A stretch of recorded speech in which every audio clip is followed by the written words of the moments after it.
Parece que está todo mundo comprando. No metrô, eu sempre vejo pelo menos 5 pessoas lendo o Código da Vinci. É o assunto do momento. É uma aventura. Eu vi as provas pessoalmente. Tem gente que não sabe da Última Ceia. Eu fico surpresa. Nossa, você não sabia? Parece que os pontos de vista divergem. Ele misturou verdade e ficção. A gente não sabe onde acaba uma e começa a outra. Eu acho que tudo que ele escreveu é verdade. A gente quer acreditar. Eu não acredito. Mas apesar da controvérsia, eis um fato que não tem contestação. Nesta era moderna, com tantos meios eletrônicos de entretenimento, o Código da Vinci, um fenômeno de vendas escrito por Dan Brown, conseguiu o inimaginável. Pessoas do mundo inteiro realmente pararam para ler o livro. Quem iria imaginar que isso poderia acontecer?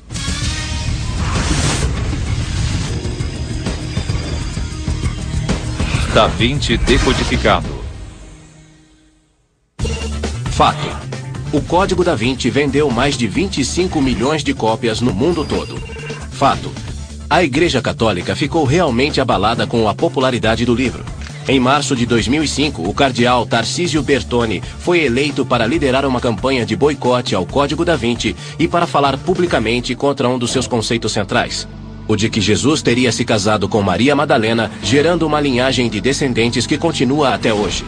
Na sua página de abertura, o livro afirma que a existência de uma misteriosa sociedade secreta chamada Priorado de Sião é um fato. A missão do priorado, segundo o código, seria guardar e proteger um segredo capaz de abalar a fé dos fiéis, o de uma linhagem real de descendentes de Cristo. Essa ideia de que Jesus teve descendentes sugere a existência de toda uma linhagem alternativa do cristianismo, menos relacionada à igreja, e mais a essa linhagem secreta de descendentes. O Código da Vinci revela uma lista secreta de líderes repleta de figuras históricas famosas como Isaac Newton, Victor Hugo e Leonardo da Vinci. Eles teriam jurado manter e proteger os descendentes da divina linhagem sanguínea do Cristo. Bem, sabemos que as pessoas creem em Jesus, mas será que elas acreditam na existência de uma sociedade secreta como o Priorado de Sião? Eu acredito que as sociedades secretas existem. Meus avós são ingleses e pertenciam a uma sociedade secreta. Trabalhei com um deputado e um senador norte-americanos e sei que nem tudo é revelado. Na verdade, o que não se sabe é até que ponto eles realmente controlam as São coisas. secretas, a gente nunca Nunca vai vamos saber. O fato é que todo mundo adora uma sociedade secreta, real ou imaginária. Todos gostam de sentir aquele arrepio de saber que coisas sinistras estão acontecendo. As pessoas querem controlar seu ambiente, querem controlar outras pessoas, e quem tem um conhecimento secreto que outros não têm, possuem um certo poder. Creio que essa é uma das razões por trás das sociedades secretas. E onde o Priorado de Sião se encaixa nesta questão de sociedade secreta? Rumores sobre este grupo misterioso começaram a vazar no início da década de 80 com a publicação de 2 livros, O Santo Graal e a Linhagem Sagrada e O Legado Messiânico, ambos escritos por Michael Bagent, Richard Lee e um roteirista de televisão chamado Henry Lincoln. Ninguém sabe nada sobre o Priorado de Sião, além do que está em O Santo Graal e a Linhagem Sagrada e O Legado Messiânico.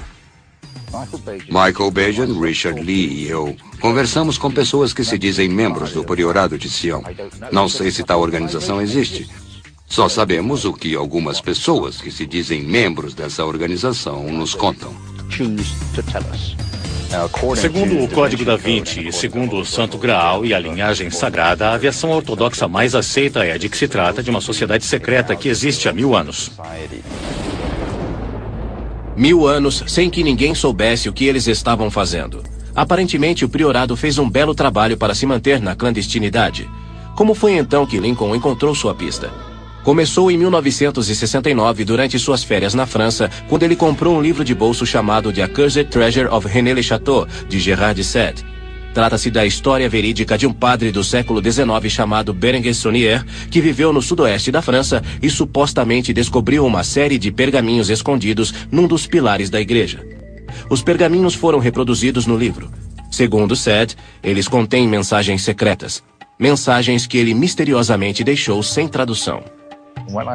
Quando descobri que conseguia ler a primeira mensagem secreta diretamente do livro, me perguntei por que ele não havia publicado, porque o que a mensagem dizia era: este tesouro pertence a Dagoberto II, o rei, e ao Sião, e lá ele está morto. Era o que a mensagem dizia. E foi onde comecei.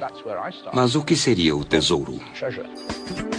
Lincoln entrou logo em contato com Sed, que o direcionou a uma coleção de documentos da Biblioteca Nacional de Paris. Os documentos chamavam-se dossiês secret ou documentos secretos.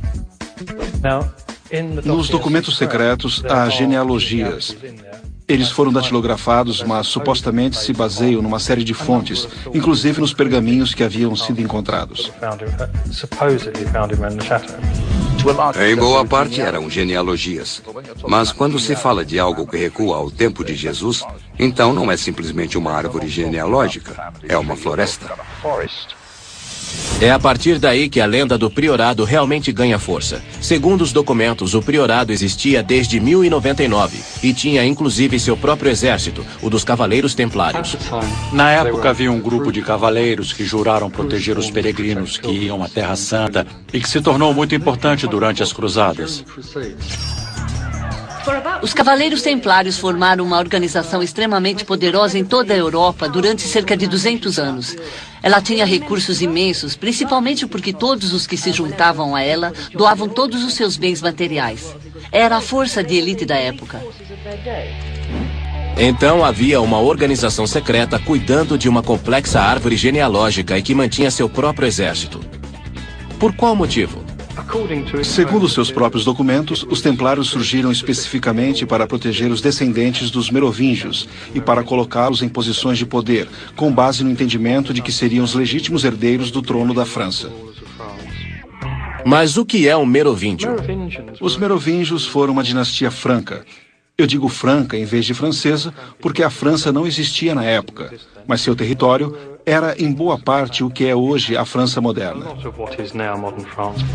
O primeiro rei da linhagem merovíndia foi Meroveu, governante dos reinos francos no início do século V. É mais fácil encontrar lendas do que fatos sobre Meroveu. Como, por exemplo, a que diz que seu pai era um peixe. Foi essa a lenda que colocou na cabeça de Henry Lincoln uma ideia muito explosiva.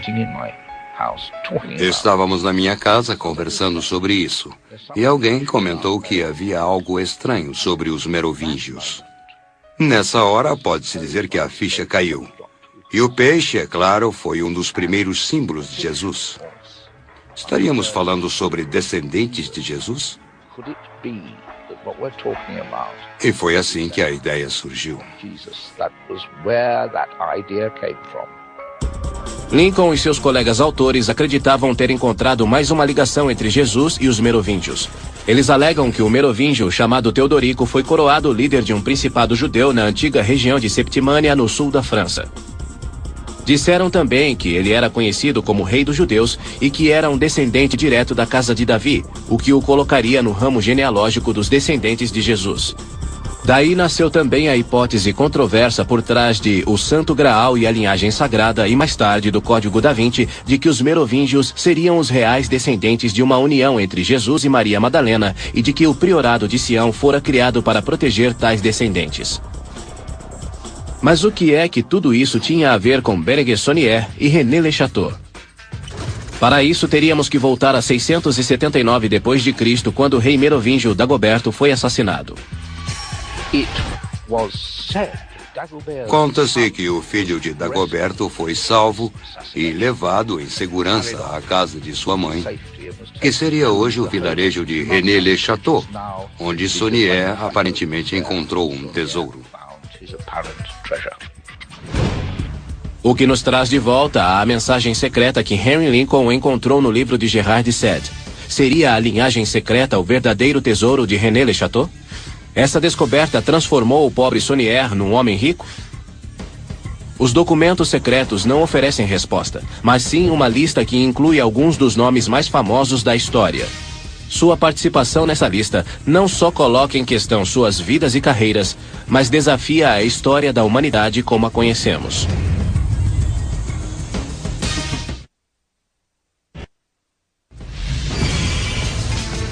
Alega-se que o priorado de Sião foi criado para proteger os descendentes de Jesus.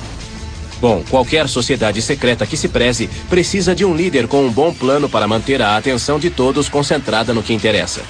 Os documentos secretos dizem que no priorado de Sião, o manda-chuva era o Notonier, que em francês antigo significa navegador. Com o tempo, essa pessoa passou a ser conhecida apenas como Grande Mestre. Na época da investigação de Henry Lincoln, o cargo pertencia a um homem chamado Pierre Plantard. Tenho que admitir que o Sr. Plantard, que se dizia o Grande Mestre, era uma pessoa encantadora. Nós nos demos muito bem. Mas o nome de Plantard era apenas um numa longa lista que remontava a 1188. Uma lista respaldada nos documentos secretos com nomes de peso, como o de Botticelli, um dos maiores pintores do início da Renascença, Victor Hugo, autor de O Corcunda de Notre Dame e Os Miseráveis, o famoso cientista Sir Isaac Newton e, é claro, Leonardo da Vinci. Esses, a maioria das pessoas conhece, mas alguns outros, como Jean de Saint-Clair ou Johann Valentin Andrea, provocam olhares perplexos. Alguns acreditam que essa mistura de famosos e desconhecidos dá à lista veracidade. Se você fosse fazer uma lista, incluiria desconhecidos? Há certas coisas que grande parte das pessoas na lista tem em comum. Na maioria são alquimistas, por exemplo. Ou pelo menos se envolveram no que a igreja antigamente chamaria de experiências heréticas. Este belo rapaz, por exemplo, Nicolas Flamel, supostamente o grande mestre do priorado entre 1398 e 1418. Recentemente ele voltou à fama como personagem do primeiro livro de Harry Potter. Nicolas Flamel é o personagem que dá a Harry Potter a Pedra do Feiticeiro. Na realidade, é a pedra filosofal que todos os alquimistas procuravam, porque imaginavam que com ela poderiam transmutar chumbo em ouro. Mas o que ele teria a ver com alguém como Isaac Newton, que foi um cientista e matemático do século XVII e um sujeito bastante sensato? Afinal, foi ele quem nos deu a lei da gravidade, não foi? O estudo científico pelo qual ele é famoso é uma parte minúscula do que ele escreveu. Todo o restante foi dedicado à exploração da simbologia bíblica, da mitologia profética. Sabemos que, além da gravidade e da ótica, ele se interessava também pela alquimia, de forma que tinha interesses que chamaríamos de esotéricos e ocultos. Mas o nome da lista que nos interessa é Leonardo, claro. Até recentemente, o nome evocaria este rosto. Mas no século XV as coisas seriam ligeiramente diferentes. Vamos continuar chamando-o de Leonardo. Por quê? Porque os especialistas ficam aborrecidos quando ele é chamado de Da Vinci. Da Vinci, na realidade, refere-se à cidade de Vinci, onde Leonardo cresceu. Chamá-lo de Da Vinci é como dizer que ele é de Vinci. Em vez disso, as pessoas o chamam de Leonardo, que é o seu nome. Mas conseguiria esse famoso pintor e cientista dirigir uma sociedade secreta durante 9 anos, como alegam os documentos secretos? Ele nasceu nesta casa em 1452 como um intruso. Ele foi o fruto de uma relação extraconjugal entre um tabelião e uma camponesa. Enquanto ele estava crescendo, não teve acesso a muitas profissões porque era filho natural. Não poderia, por exemplo, ter sido advogado ou médico. Ele se mudou para Florença quando era rapaz e ingressou no ateliê de Andrea Verrocchio, que era um dos artistas e escultores mais proeminentes de Florença na época. Botticelli era outro aprendiz do mesmo ateliê, também na lista dos grandes mestres. A primeira grande chance de Leonardo ocorreu em 1472, quando ele pintou o Anjo da Frente e parte da paisagem no Batismo de Cristo de Verrocchio. Verrocchio teria dito que o trabalho de seu aluno era tão melhor que o seu, que ele jurou nunca mais pintar. A fama de forasteiro rebelde de Leonardo continuou crescendo. Em 1482, o abastado Duque de Milão contratou os serviços de Leonardo. Como o artista se revelava dotado em arquitetura, matemática, anatomia, engenharia e aviação, só para citar algumas áreas, o Duque o colocou para trabalhar pintando, esculpindo, criando festivais para a corte e construindo armas militares. De um lado, temos o Leonardo pacifista, e de outro, o que trabalhou como engenheiro militar para o Duque de Milão. É uma contradição que caracteriza a personalidade dele. Muitos acreditam que foi essa natureza dual o que fez de Leonardo um homem de segredos e um líder perfeito para o priorado de Sião. Inclusive, o Código da Vinci atribui a Leonardo a criação de um misterioso dispositivo que seria perfeito para esconder as informações mais secretas do priorado. Chamava-se Cryptex e funciona assim. Escreve-se uma mensagem secreta num papiro que é enrolado num vidro contendo vinagre. Ambos são inseridos e selados num cilindro que requer um código alfabético especial para ser aberto. Em resumo, é um cadeado de bicicleta supervalorizado. É uma série de cilindros que permitem ou não a passagem de uma pequena chave por cima. No alinhamento correto, a chave passa facilmente por aqui, sem quebrar o tubo de vidro.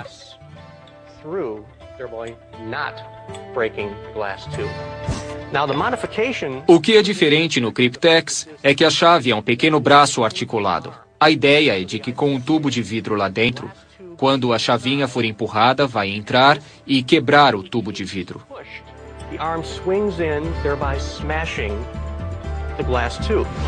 Liberando assim uma dose destrutiva de vinagre que, segundo o Código da Vinci, imediatamente dissolveria o papiro, mantendo os segredos a salvo do inimigo. Vamos ver como e quando funciona. Para retirar, temos que alinhar o código correto, Sofia.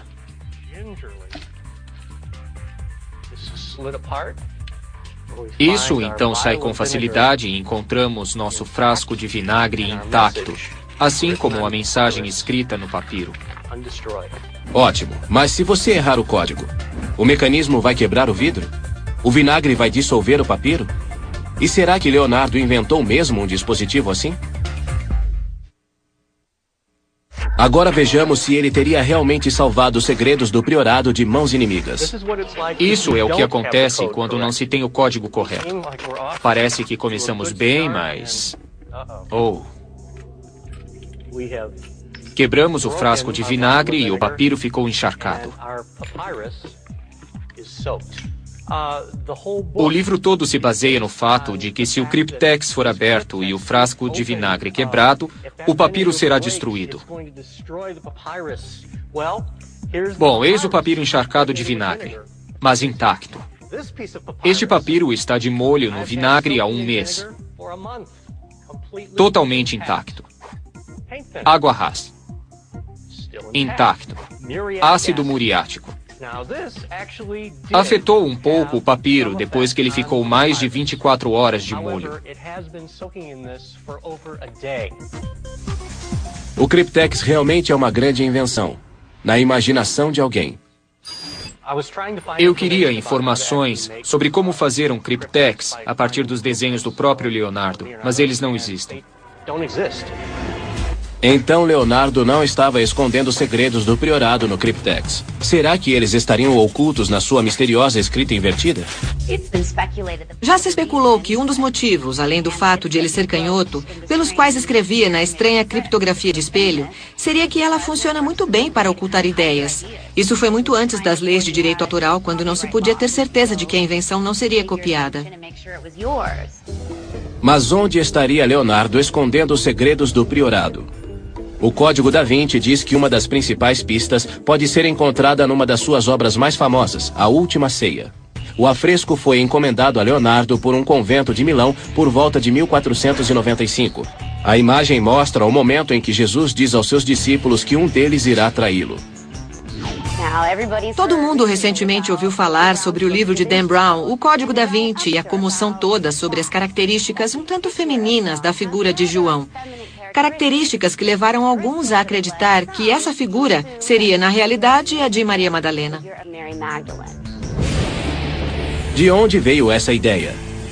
Se você já lia livros em 1997, pode ser que tenha folheado A Revelação dos Templários, dos pesquisadores Lynn Picknett e Clive Prince. Foi quando a teoria chegou pela primeira vez às ruas. Eu me lembro do momento em que olhei A Última Ceia e pensei, aquele discípulo ao lado de Jesus é uma mulher. Me contive, fui dar umas voltas no quarteirão. Voltei para olhar novamente e quanto mais eu olhava, mais me convencia de que era uma mulher. Porque supostamente seria o jovem São João. Na posição em que está, ela forma uma das corcovas de um M. E me veio a ideia. É uma mulher e é a senhora M. E quem poderia ser essa senhora? Maria Madalena, é claro. E a teoria de Picknett tem alguma aplicação na vida real. Parece a última ceia, e deve ser a última ceia, certo? Errado. Esta é uma cena do Desfile dos Mestres, que acontece todo verão em Laguna Beach, na Califórnia, onde atores recriam obras de arte famosas. Pronto? Pose.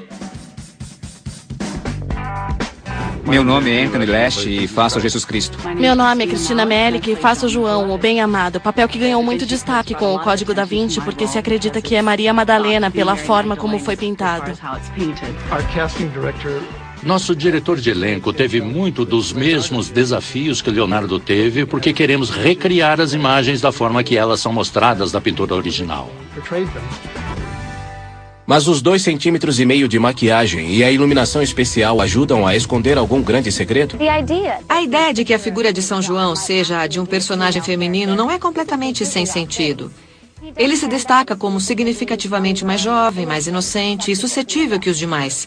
Isso se encaixa na tradição bíblica. São João era o mais novo. E tinha também um relacionamento emocional e muito próximo de Cristo. Por isso, não é totalmente estranho presumir que ele tenha características um tanto femininas. Os pintores durante a Renascença geralmente retratavam neófitos ou apóstolos como mais jovens e mais femininos para mostrar sua posição de inferioridade em relação a Jesus. De forma que na Última Ceia, João é interpretado e retratado de uma forma bastante típica. No quadro da Última Ceia, Jesus supostamente estaria com os 12 apóstolos. Mas se Maria substituiu João, aonde João foi? Será que saiu para comprar pão sem fermento para o Seder? E o M? Estaria o grande mestre do Priorado de Sião querendo nos mandar uma mensagem?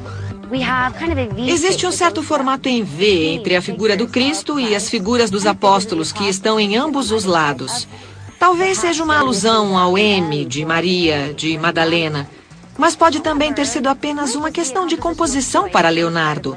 Talvez, deixando espaço vazio em torno de Cristo, ele tenha simplesmente mostrado o quanto ele era especial no contexto. Mas há um outro mural religioso onde realmente existe um M bem evidente. Vejam só. O M foi colocado no altar da igreja de Notre-Dame-de-France, em Londres. O artista que o colocou ali foi Jean Cocteau, famoso poeta, cineasta e artista surrealista. Também supostamente grande mestre do Priorado de Sião entre 1918 e 1963. Era um homem que se sentia à vontade, fazendo parte de um mundo secreto. Ele era parte da comunidade de artistas homossexuais masculinos, numa época em que a homossexualidade simplesmente não contava com a aprovação da sociedade em geral. No fim da vida, Cocteau encontrou a religião e passou a criar obras de arte para igrejas espalhadas pela Europa. Seu altar M em Notre-Dame-de-France foi pintado em 1960, mas é apenas parte de um mural maior.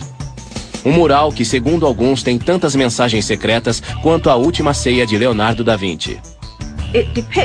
Ele mostra uma cena de crucificação, e eu digo de crucificação, e não da crucificação, porque só se vê o homem na cruz dos joelhos para baixo. Não se conhece a identidade da pessoa que está na cruz. Todos presumem que é Jesus, principalmente porque é um mural numa igreja católica. Há um homem de perfil e só se vê um dos olhos que tem forma de peixe, o que é interessante, porque o peixe é um dos símbolos cristãos mais antigos.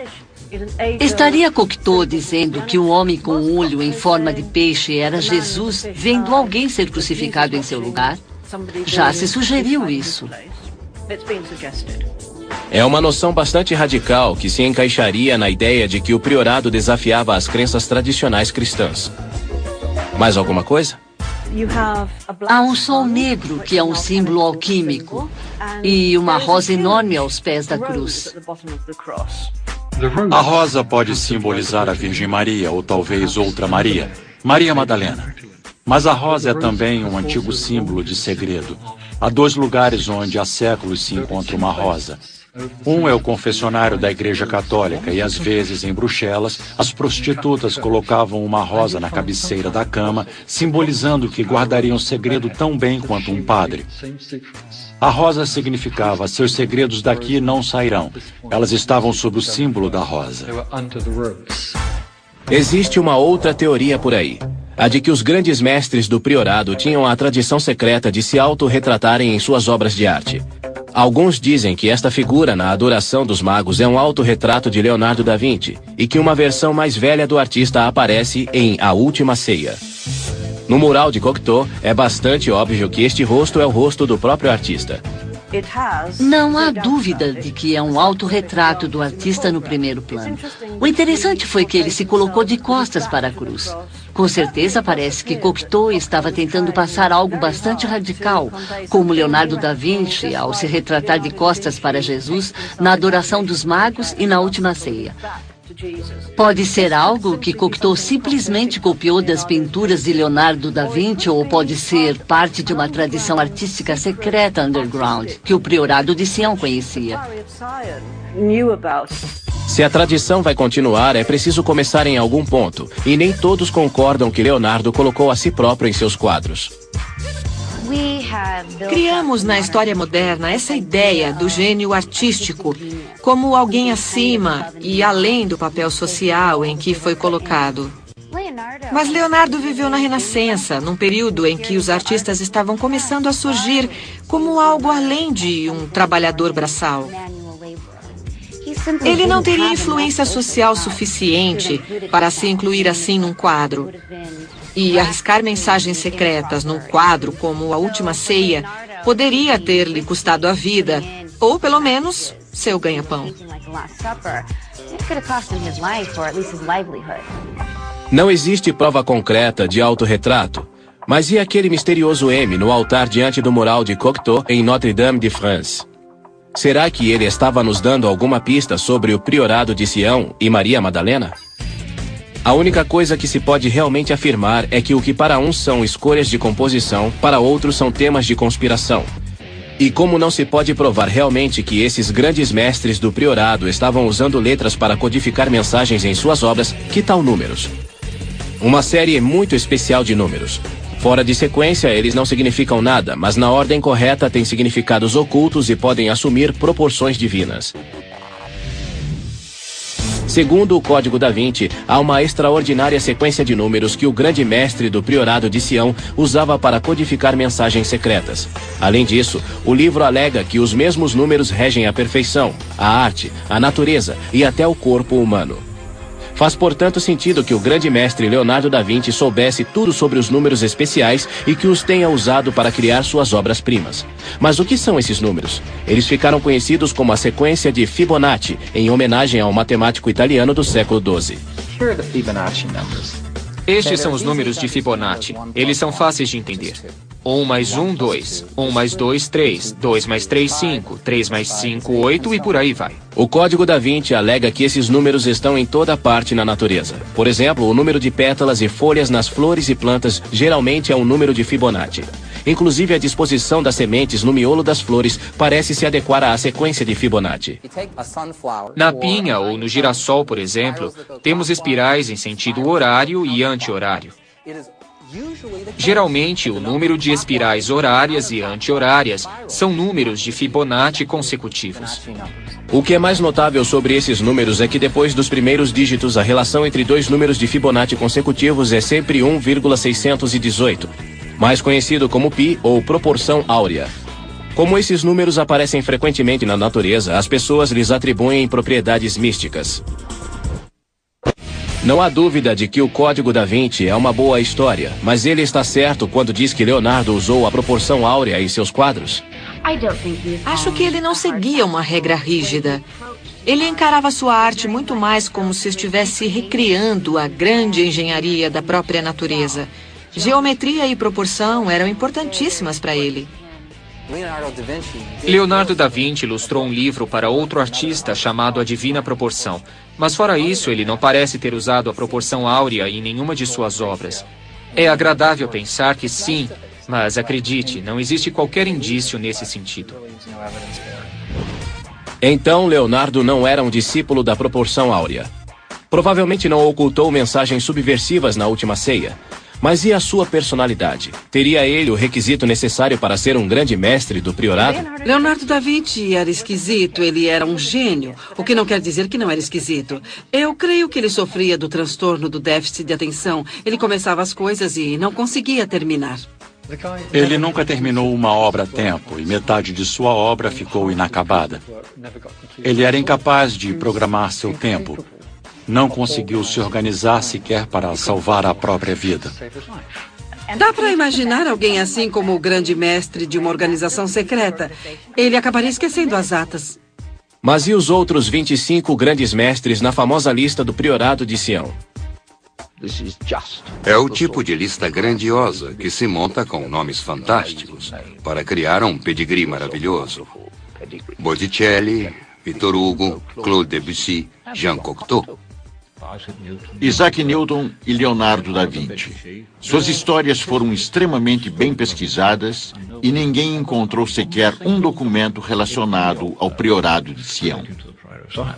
Embora a lista esteja repleta de alquimistas, artistas e pensadores radicais, aparentemente eles só têm uma coisa em comum. Estão todos na lista. Eu acho que é divertido, eu vou criar umas listas assim. Tipo, as 6 etapas até Kevin Bacon. É assim que é a lista dos grandes mestres. Alguém então falsificou uma lista inteira de grandes mestres. Será que toda a história do Priorado de Sião foi inventada? Há dois extremos na forma de ver o Priorado do Sião. Uma é a de que ele é o que dizem os documentos secretos, uma sociedade secreta que existe há cerca de 1000 anos e que está por trás de alguns dos acontecimentos mais importantes da história europeia. A outra visão é de que tudo é uma farsa. Seria o Priorado de Sião uma antiga organização que jurou proteger a linhagem de Jesus 1000 anos atrás ou uma farsa bem elaborada? Mostramos que a lista de grandes mestres do Priorado é no mínimo questionável. E que tal alguns dos outros documentos secretos? Principalmente informações dos pergaminhos codificados que o padre francês chamado Berenguer Saunier supostamente encontrou em René Le Chateau em 1891. Logo depois dessa descoberta, o padre se tornou misteriosamente rico. Saunier morreu em 1917 e o interesse na sua história aparentemente morreu com ele. Isso até o fim da Segunda Guerra Mundial, quando sua propriedade foi comprada por um homem de negócios chamado Noel Corbu. Noel Corbu resolveu transformá-lo num hotel. O problema é que René Le Chateau fica no topo de uma colina, a quilômetros de lugar nenhum. Ele teve que fazer alguma coisa para atrair os hóspedes. Em janeiro de 1956, Noel Corbu deu uma entrevista a um jornal da cidade. Ele descreveu como Saunier encontrou o tesouro. Os visitantes vieram e o hotel ganhou rios de dinheiro. A notícia chegou aos grandes jornais, a história toda foi divulgada. Noel Corbu inventou a história, sem a menor dúvida. De que outra forma o padre teria arranjado todo aquele dinheiro? A maior parte do dinheiro veio de um esquema que ele mantinha de rezar missas para os mortos. Existem provas de que ele era pago para rezar centenas de missas por dia.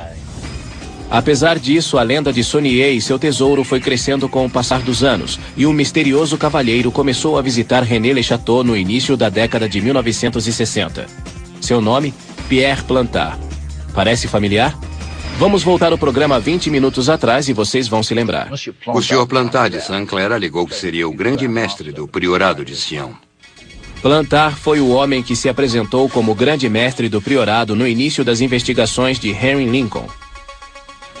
Mas quem seria esse sujeito? Sabemos que ele nasceu em Paris em 1920 e que era filho de um criado.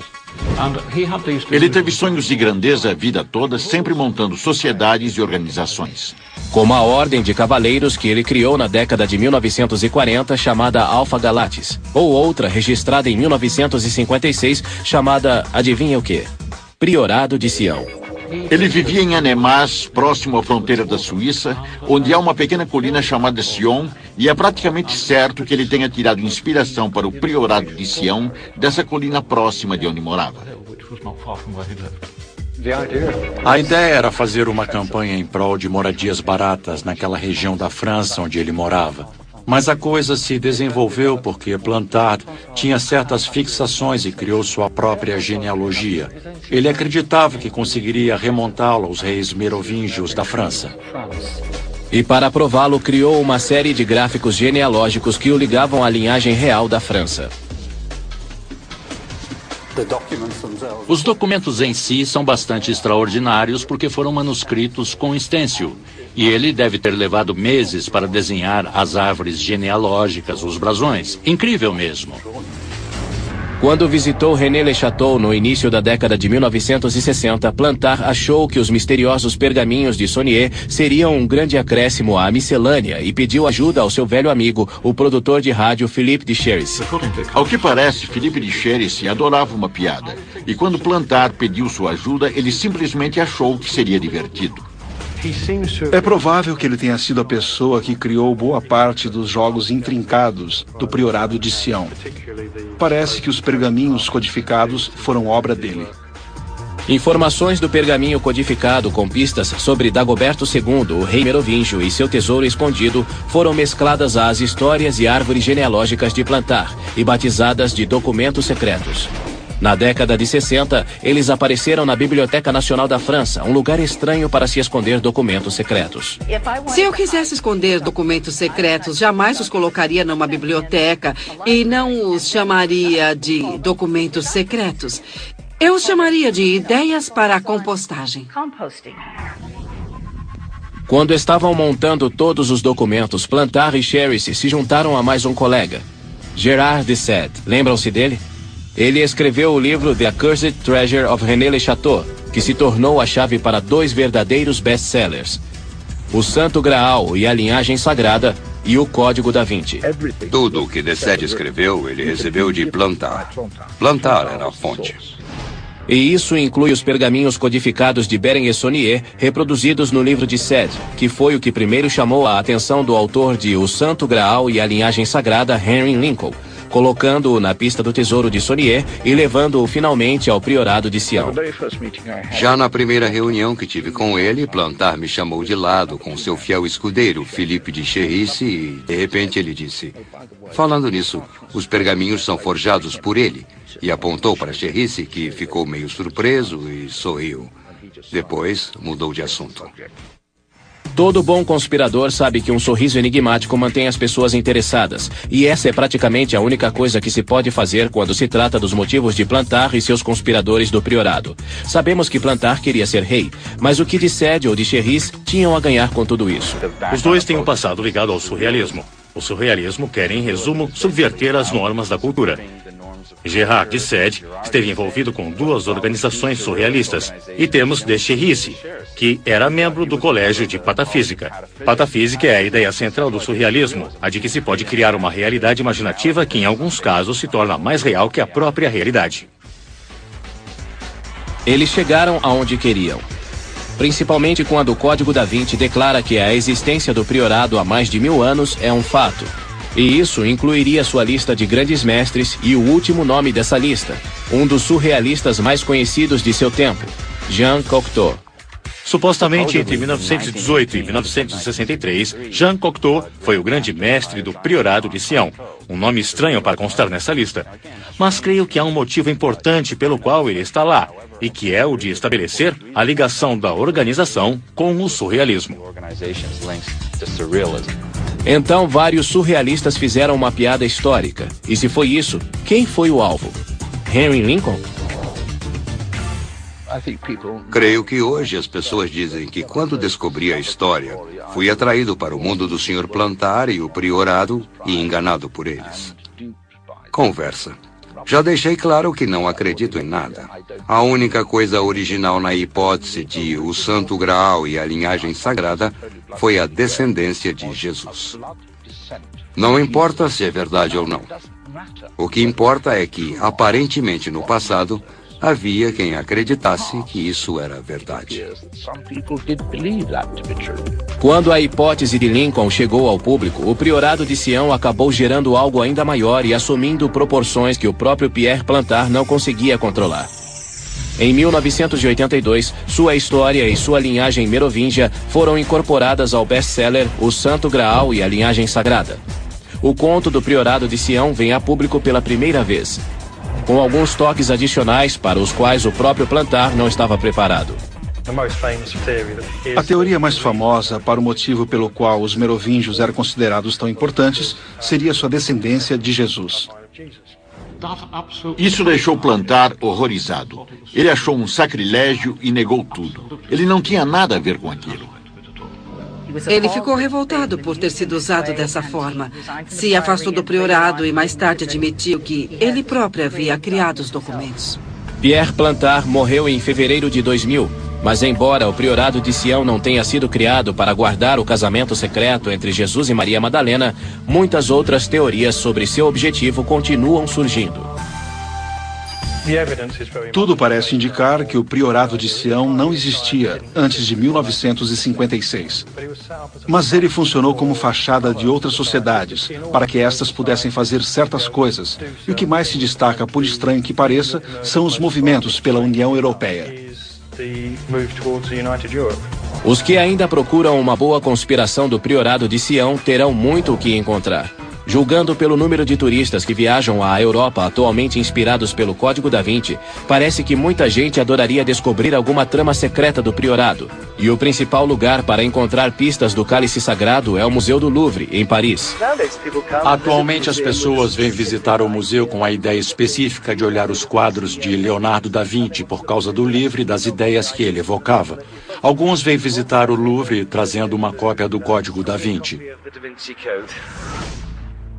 Outro ponto turístico preferido de Paris é a igreja de Saint-Sulpice, onde os fãs do código vêm verificar o marcador de bronze no piso. Seria realmente a mítica linha rosa que o livro descreve? Uma pista-chave na caçada ao priorado? E será que ela teria origens pagãs?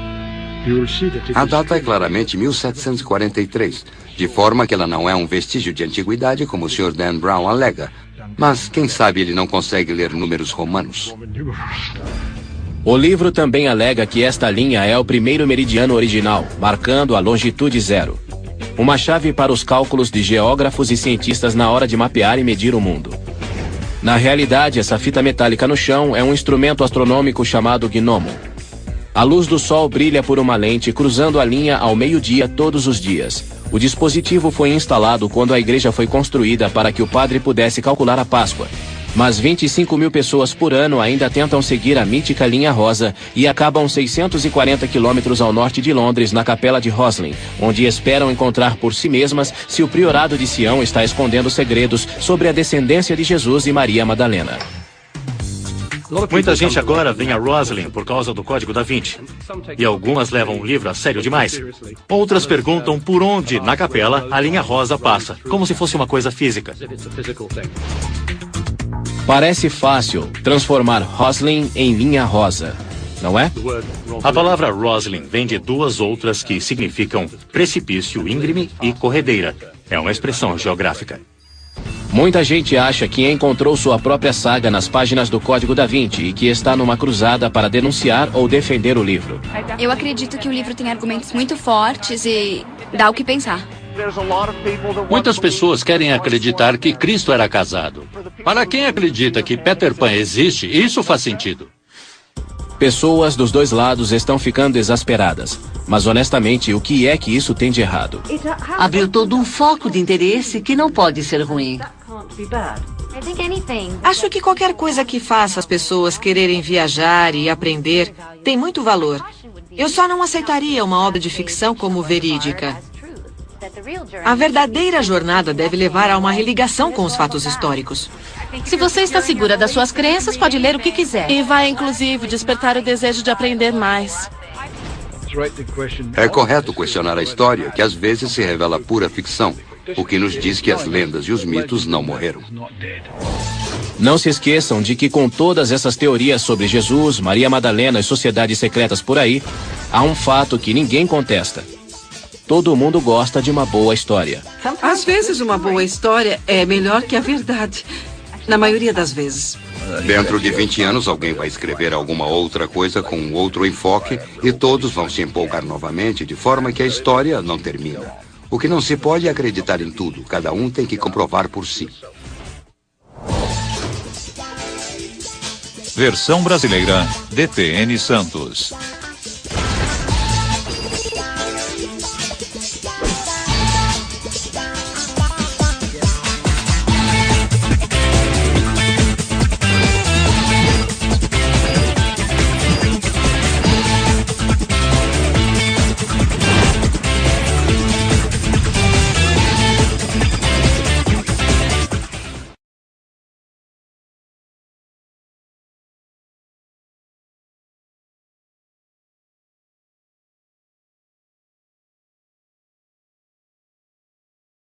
O padre se tornou misteriosamente rico. Saunier morreu em 1917 e o interesse na sua história aparentemente morreu com ele.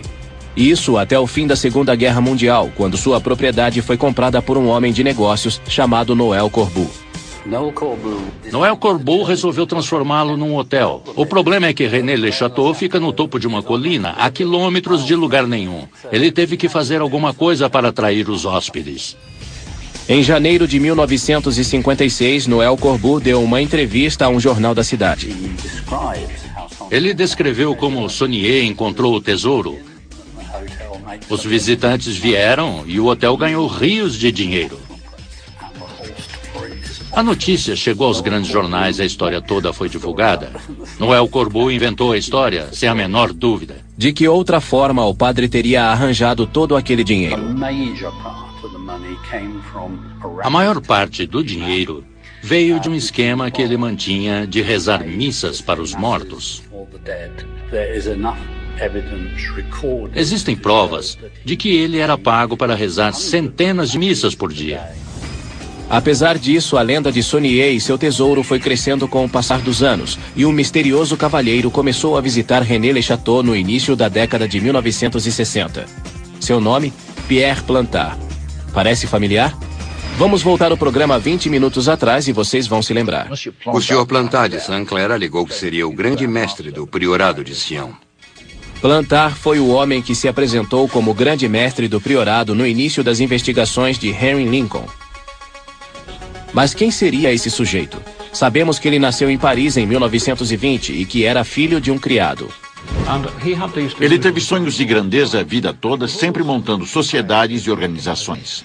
Como a Ordem de Cavaleiros que ele criou na década de 1940, chamada Alpha Galatis, ou outra registrada em 1956, chamada, adivinha o quê? Priorado de Sião. Ele vivia em Annemasse, próximo à fronteira da Suíça, onde há uma pequena colina chamada Sion, e é praticamente certo que ele tenha tirado inspiração para o priorado de Sião dessa colina próxima de onde morava. A ideia era fazer uma campanha em prol de moradias baratas naquela região da França onde ele morava. Mas a coisa se desenvolveu porque Plantard tinha certas fixações e criou sua própria genealogia. Ele acreditava que conseguiria remontá-lo aos reis merovingios da França. E para prová-lo, criou uma série de gráficos genealógicos que o ligavam à linhagem real da França. Os documentos em si são bastante extraordinários porque foram manuscritos com estêncil. E ele deve ter levado meses para crucificação e não da crucificação, porque só se vê o homem na cruz dos joelhos para baixo. Não se conhece a identidade da pessoa que está na cruz. Todos presumem que é Jesus, principalmente porque é um mural numa igreja católica. Há um homem de perfil e só se vê um dos olhos que tem forma de peixe, o que é interessante, porque o peixe é um dos símbolos cristãos mais antigos. Estaria Cocteau dizendo que o homem com o olho em forma de peixe era Jesus, vendo alguém ser crucificado em seu lugar? Já se sugeriu isso.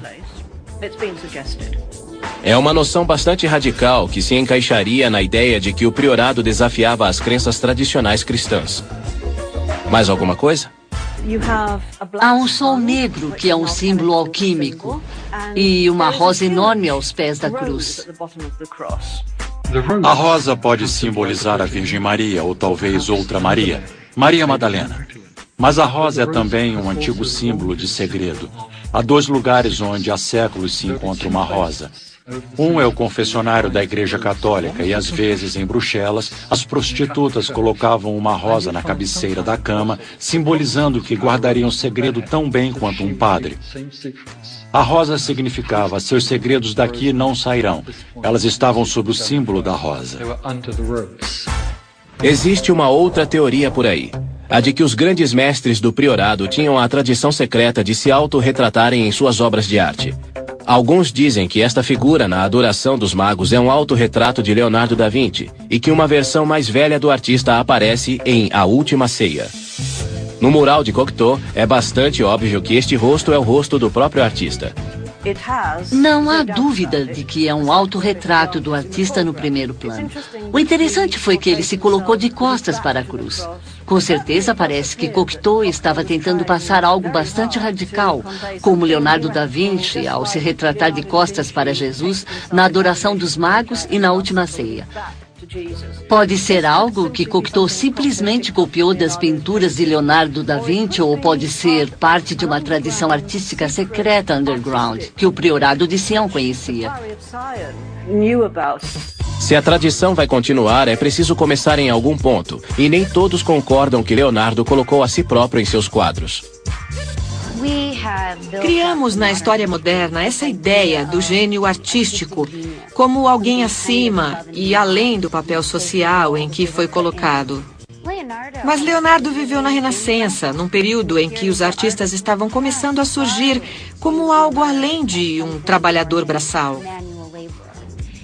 Ele não teria influência social suficiente para se incluir assim num quadro e arriscar mensagens. O que interessa é Leonardo, claro. Até recentemente, o nome evocaria este rosto. Mas no século XV as coisas seriam ligeiramente diferentes. Vamos continuar chamando-o de Leonardo. Por quê? Porque os especialistas ficam aborrecidos quando ele é chamado de Da Vinci. Da Vinci, na realidade, refere-se à cidade de Vinci, onde Leonardo cresceu. Chamá-lo de Da Vinci é como dizer que ele é de Vinci. Em vez disso, as pessoas o chamam de Leonardo, que é o seu nome. Mas conseguiria esse famoso pintor e cientista dirigir uma sociedade secreta durante 9 anos, como alegam os documentos secretos? Ele nasceu nesta casa em 1452 como um intruso. Ele foi o fruto de uma relação extraconjugal entre um tabelião e uma camponesa. Enquanto ele estava crescendo, não teve acesso a muitas profissões porque era filho natural. Não poderia, por exemplo, ter sido advogado ou médico. Ele se mudou para Florença quando era rapaz e ingressou no ateliê de Andrea Verrocchio, que era um dos artistas e escultores mais proeminentes de Florença na época. Botticelli era outro aprendiz do mesmo ateliê, também na lista dos grandes mestres. A primeira grande chance de Leonardo ocorreu em 1472, quando ele pintou o Anjo da Frente e parte da paisagem no Batismo de Cristo de Verrocchio. Verrocchio teria dito que o trabalho de seu aluno era tão melhor que o seu, que ele jurou nunca mais pintar. A fama de forasteiro rebelde de Leonardo continuou crescendo. Em 1482, o abastado Duque de Milão contratou os serviços de Leonardo. Como o artista se revelava dotado em arquitetura, matemática, anatomia, engenharia e aviação, só para citar algumas áreas, o Duque o colocou para trabalhar pintando, esculpindo, criando festivais para a corte e construindo armas militares. De um lado, temos o Leonardo pacifista, e de outro, o que trabalhou como engenheiro militar para o Duque de Milão. É uma contradição que caracteriza a personalidade dele. Muitos acreditam que foi essa natureza dual o que fez de Leonardo um homem de segredos e um líder perfeito para o priorado de Sião. Inclusive, o Código da Vinci atribui a Leonardo a criação de um misterioso dispositivo que seria perfeito para esconder as informações mais secretas do priorado. Chamava-se Cryptex e funciona assim. Escreve-se uma mensagem secreta num papiro que é enrolado num vidro contendo vinagre. Ambos são inseridos e selados num cilindro que requer um código alfabético especial para ser aberto. Em resumo, é um cadeado de bicicleta supervalorizado. É uma série de cilindros que permitem ou... Ele escreveu o livro The Accursed Treasure of René Le Chateau, que se tornou a chave para 2 verdadeiros best-sellers: O Santo Graal e a Linhagem Sagrada e o Código da Vinci. Tudo o que De Sede escreveu, ele recebeu de Plantar. Plantar era a fonte. E isso inclui os pergaminhos codificados de Berenguer Saunier, reproduzidos no livro de Sede, que foi o que primeiro chamou a atenção do autor de O Santo Graal e a Linhagem Sagrada, Henry Lincoln, colocando-o na pista do tesouro de Saunier e levando-o finalmente ao priorado de Sião. Já na primeira reunião que tive com ele, Plantard me chamou de lado com seu fiel escudeiro, Philippe de Cherisse, e de repente ele disse: falando nisso, os pergaminhos são forjados por ele. E apontou para Cherisse, que ficou meio surpreso e sorriu. Depois, mudou de assunto. Todo bom conspirador sabe que um sorriso enigmático mantém as pessoas interessadas, e essa é praticamente a única coisa que se pode fazer quando se trata dos motivos de Plantard e seus conspiradores do priorado. Sabemos que Plantard queria ser rei, mas o que de Sede ou de Cherisse tinham a ganhar com tudo isso? Os dois têm um passado ligado ao surrealismo. O surrealismo quer, em resumo, subverter as normas da cultura. Gerard de Sede esteve envolvido com duas organizações surrealistas, e temos de Cherisse, que era membro do Colégio de Patafísica. Patafísica é a ideia central do surrealismo, a de que se pode criar uma realidade imaginativa que, em alguns casos, se torna mais real que a própria realidade. Eles chegaram aonde queriam. Principalmente quando o Código da Vinci declara que a existência do priorado há mais de 1000 anos é um fato. E isso incluiria sua lista de grandes mestres e o último nome dessa lista, um dos surrealistas mais conhecidos de seu tempo, Jean Cocteau. Supostamente, entre 1918 e 1963, Jean Cocteau foi o grande mestre do priorado de Sião, um nome estranho para constar nessa lista. Mas creio que há um motivo importante pelo qual ele está lá, e que é o de estabelecer a ligação da organização com o surrealismo. Então, vários surrealistas fizeram uma piada histórica. E se foi isso, quem foi o alvo? Henry Lincoln? Creio que hoje as pessoas dizem que quando descobri a história, fui atraído para o mundo do Sr. Plantard e o priorado e enganado por eles. Conversa. Já deixei claro que não acredito em nada. A única coisa original na hipótese de o Santo Graal e a linhagem sagrada foi a descendência de Jesus. Não importa se é verdade ou não. O que importa é que, aparentemente no passado, havia quem acreditasse que isso era verdade. Quando a hipótese de Lincoln chegou ao público, o priorado de Sião acabou gerando algo ainda maior e assumindo proporções que o próprio Pierre vai dissolver o papiro? E será que Leonardo inventou mesmo um dispositivo assim? Agora vejamos se ele teria realmente salvado os segredos do priorado de mãos inimigas. Isso é o que acontece quando não se tem o código correto. Parece que começamos bem, mas... Quebramos o frasco de vinagre e o papiro ficou encharcado. O livro todo se baseia no fato de que se o criptex for aberto e o frasco de vinagre quebrado, o papiro será destruído. Bom, eis o papiro encharcado de vinagre, mas intacto. Este papiro está de molho no vinagre há 1 mês. Totalmente intacto. Água rasa. Intacto. Ácido muriático. Afetou um pouco o papiro depois que ele ficou mais de 24 horas de molho. O criptex realmente é uma grande invenção, na imaginação de alguém. Eu queria informações sobre como fazer um criptex a partir dos desenhos do próprio Leonardo, mas eles não existem. Então Leonardo não estava escondendo segredos do priorado no criptex. Será que eles estariam ocultos na sua misteriosa escrita invertida? Já se especulou que um dos motivos, além do fato de ele ser canhoto, pelos quais escrevia na estranha criptografia de espelho, seria que ela funciona muito bem para ocultar ideias. Isso foi muito antes das leis de direito autoral, quando não se podia ter certeza de que a invenção não seria copiada. Mas onde estaria Leonardo escondendo os segredos do priorado? O Código da Vinci diz que uma das principais pistas pode ser encontrada numa das suas obras mais famosas, A Última Ceia. O afresco foi encomendado a Leonardo por um convento de Milão por volta de 1495.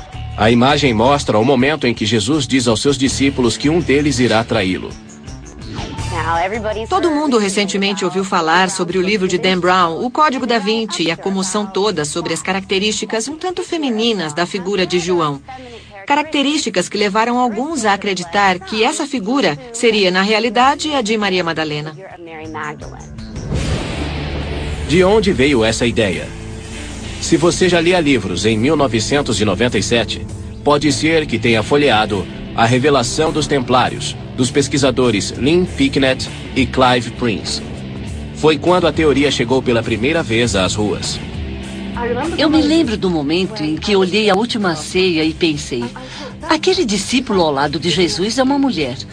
Me contive, fui dar umas voltas no quarteirão. Voltei para olhar novamente e quanto mais eu olhei... Inclusive, o Código da Vinci atribui a Leonardo a criação de um misterioso dispositivo que seria perfeito para esconder as informações mais secretas do priorado. Chamava-se Cryptex e funciona assim. Escreve-se uma mensagem secreta num papiro que é enrolado num vidro contendo vinagre. Ambos são inseridos e selados num cilindro que requer um código alfabético especial para ser aberto. Em resumo, é um cadeado de bicicleta supervalorizado. É uma série de cilindros que permitem ou não a passagem de uma pequena chave por cima. No alinhamento correto, a chave passa facilmente por aqui, sem quebrar o tubo de vidro.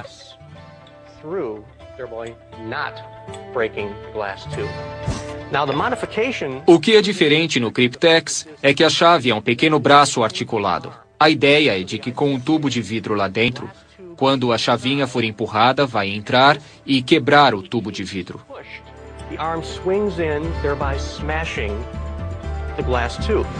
Liberando assim uma dose destrutiva de vinagre que, segundo o Código da Vinci, imediatamente dissolveria o papiro, mantendo os segredos a salvo do inimigo. Vamos ver como e quando funciona. Para retirar, temos que alinhar o código correto, Sofia.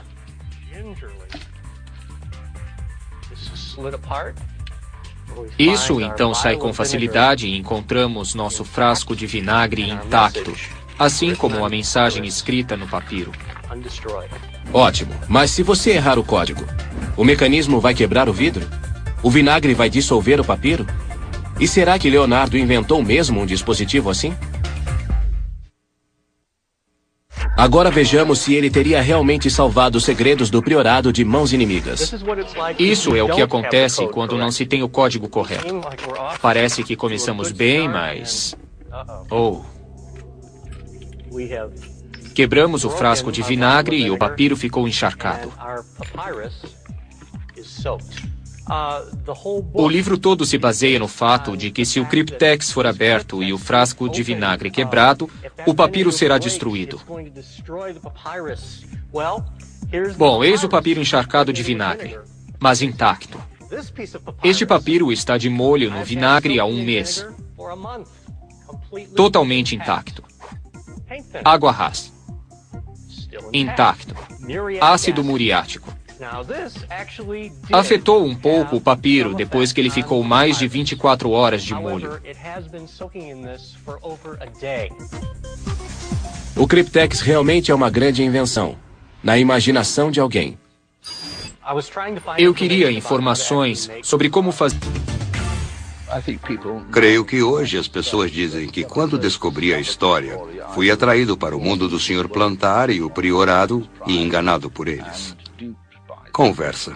Já deixei claro que não acredito em nada. A única coisa original na hipótese de o Santo Graal e a linhagem sagrada foi a descendência de Jesus. Não importa se é verdade ou não.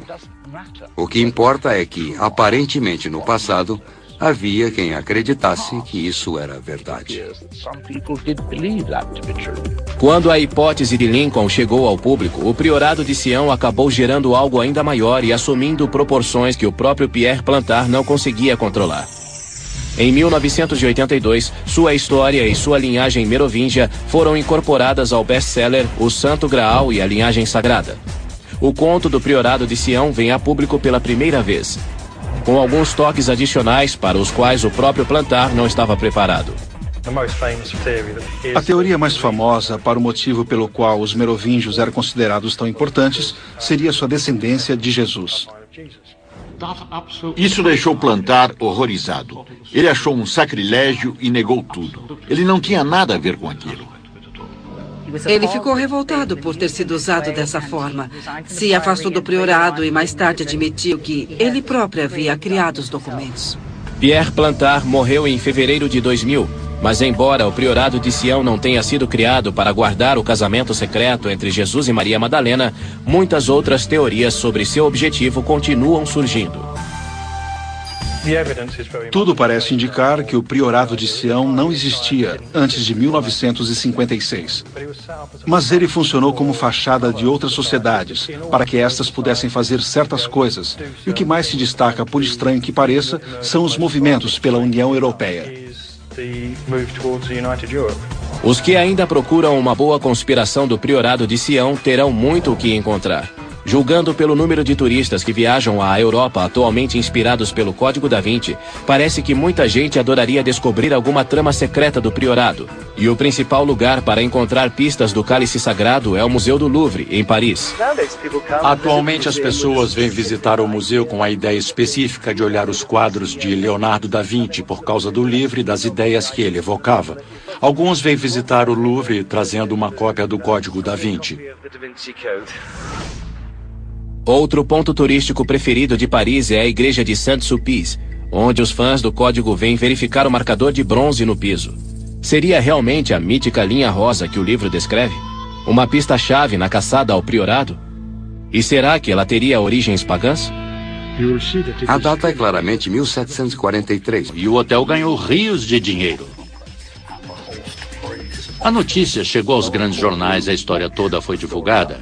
Noel Corbeau inventou a história, sem a menor dúvida. De que outra forma o padre teria arranjado todo aquele dinheiro? A maior parte do dinheiro veio de um esquema que ele mantinha de rezar missas para os mortos. Existem provas de que ele era pago para rezar centenas de missas por dia. Apesar disso, a lenda de Saunier e seu tesouro foi crescendo com o passar dos anos, e um misterioso cavalheiro começou a visitar René Le Chateau no início da década de 1960. Seu nome? Pierre Plantar. Parece familiar? Vamos voltar ao programa 20 minutos atrás e vocês vão se lembrar. O Sr. Plantar de Saint-Clair alegou que seria o grande mestre do priorado de Sião. Plantar foi o homem que se apresentou como grande mestre do priorado no início das investigações de Henry Lincoln. Mas quem seria esse sujeito? Sabemos que ele nasceu em Paris em 1920 e que era filho de um criado. Ele teve sonhos de grandeza a vida toda, sempre montando sociedades e organizações. Como a Ordem de Cavaleiros que ele criou na década de 1940, chamada Alpha Galatis, ou outra registrada em 1956, chamada, adivinha o quê? Priorado de Sião. Ele vivia em Annemasse, próximo à fronteira da Suíça, onde há uma pequena colina chamada Sion, e é praticamente certo que ele tenha tirado inspiração para o priorado de Sião dessa colina próxima de onde morava. A ideia era fazer uma campanha em prol de moradias baratas naquela região da França onde ele morava. Mas a coisa se desenvolveu porque Plantat tinha certas fixações e criou sua própria genealogia. Ele acreditava que conseguiria remontá-lo aos reis merovingios da França. E para prová-lo, criou uma série de gráficos genealógicos que o ligavam à linhagem real da França. Os documentos em si são bastante extraordinários porque foram manuscritos com stencil. E ele deve ter levado meses para desenhar as árvores genealógicas, os brasões. Incrível mesmo. Quando visitou René Le Chateau no início da década de 1960, Plantar achou que os misteriosos pergaminhos de Saunier seriam um grande acréscimo à miscelânea e pediu ajuda ao seu velho amigo, o produtor de rádio Philippe de Cherisy. Ao que parece, Philippe de Cherisy adorava uma piada. E quando Plantar pediu sua ajuda, ele simplesmente achou que seria divertido. É provável que ele tenha sido a pessoa que criou boa parte dos jogos intrincados do priorado de Sião. Parece que os pergaminhos codificados foram obra dele. Informações do pergaminho codificado com pistas sobre Dagobert Gredos do priorado. O Código da Vinci diz que uma das principais pistas pode ser encontrada numa das suas obras mais famosas, A Última Ceia. O afresco foi encomendado a Leonardo por um convento de Milão por volta de 1495. A imagem mostra o momento em que Jesus diz aos seus discípulos que um deles irá traí-lo. Todo mundo recentemente ouviu falar sobre o livro de Dan Brown, O Código da Vinci, e a comoção toda sobre as características um tanto femininas da figura de João. Características que levaram alguns a acreditar que essa figura seria, na realidade, a de Maria Madalena. De onde veio essa ideia? Se você já lia livros em 1997, pode ser que tenha folheado A Revelação dos Templários, dos pesquisadores Lynn Picknett e Clive Prince. Foi quando a teoria chegou pela primeira vez às ruas. Eu me lembro do momento em que olhei A Última Ceia e pensei, aquele discípulo ao lado de Jesus é uma mulher. Me contive, fui dar umas voltas no quarteirão. Voltei para olhar novamente e quanto mais eu olhava, mais me convencia de que era uma mulher. Porque supostamente seria o jovem São João. Na posição em que está, ela forma uma das corcovas de um M. E me veio a ideia. É uma mulher e é a senhora M. E quem poderia ser essa senhora? Maria Madalena, é claro. E a teoria de Picknett tem alguma aplicação na vida real. Parece a Última Ceia e deve ser a Última Ceia, certo? Errado. Esta é uma cena do Desfile dos Mestres que acontece todo verão em Laguna Beach, na Califórnia, onde atores recriam obras de arte famosas. Pronto. Pose. Meu nome é Anthony Leste e faço Jesus Cristo. Meu nome é Cristina Melick e faço João, o bem-amado, papel que ganhou muito destaque com o Código da Vinci porque se acredita que é Maria Madalena pela forma como foi pintado. Nosso diretor de elenco teve muito dos mesmos desafios que Leonardo teve porque queremos recriar as imagens da forma que elas são mostradas na pintura original. Mas os 2,5 centímetros de maquiagem e a iluminação especial ajudam a esconder algum grande segredo? A ideia de que a figura de São João seja a de um personagem feminino não é completamente sem sentido. Ele se destaca como significativamente mais jovem, mais inocente e suscetível que os demais. Isso se encaixa na tradição bíblica. São João era o mais novo. E tinha também um relacionamento emocional e muito próximo de Cristo. Por isso, não é totalmente estranho presumir que ele tenha características um tanto femininas.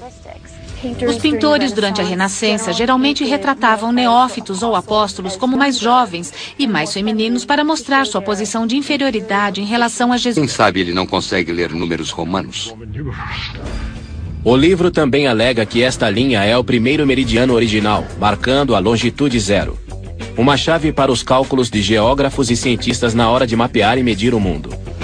Na realidade, essa fita metálica no chão é um instrumento astronômico chamado gnomo. A luz do sol brilha por uma lente cruzando a linha ao meio-dia todos os dias. O dispositivo foi instalado quando a igreja foi construída para que o padre pudesse calcular a Páscoa. Mas 25 mil pessoas por ano ainda tentam seguir a mítica linha rosa e acabam 640 quilômetros ao norte de Londres, na capela de Roslin, onde esperam encontrar por si mesmas se o priorado de Sião está escondendo segredos sobre a descendência de Jesus e Maria Madalena. Muita gente agora vem a Roslin por causa do Código da Vinci. E algumas levam o livro a sério demais. Outras perguntam por onde, na capela, a linha rosa passa, como se fosse uma coisa física. Parece fácil transformar Roslin em linha rosa, não é? A palavra Roslin vem de duas outras que significam precipício íngreme e corredeira. É uma expressão geográfica. Muita gente acha que encontrou sua própria saga nas páginas do Código da Vinci e que está numa cruzada para denunciar ou defender o livro. Eu acredito que o livro tem argumentos muito fortes e dá o que pensar. Muitas pessoas querem acreditar que Cristo era casado. Para quem acredita que Peter Pan existe, isso faz sentido. Pessoas dos dois lados estão ficando exasperadas. Mas honestamente, o que é que isso tem de errado? Abriu todo um foco de interesse que não pode ser ruim. Acho que qualquer coisa que faça as pessoas quererem viajar e aprender tem muito valor. Eu só não aceitaria uma obra de ficção como verídica. A verdadeira jornada deve levar a uma religação com os fatos históricos. Se você está segura das suas crenças, pode ler o que quiser. E vai, inclusive, despertar o desejo de aprender mais. É correto questionar a história, que às vezes se revela pura ficção, o que nos diz que as lendas e os mitos não morreram. Não se esqueçam de que com todas essas teorias sobre Jesus, Maria Madalena e sociedades secretas por aí, há um fato que ninguém contesta. Todo mundo gosta de uma boa história. Às vezes uma boa história é melhor que a verdade. Na maioria das vezes. Dentro de 20 anos, alguém vai escrever alguma outra coisa com um outro enfoque e todos vão se empolgar novamente, de forma que a história não termina. O que não se pode é acreditar em tudo. Cada um tem que comprovar por si. Versão brasileira, DTN Santos.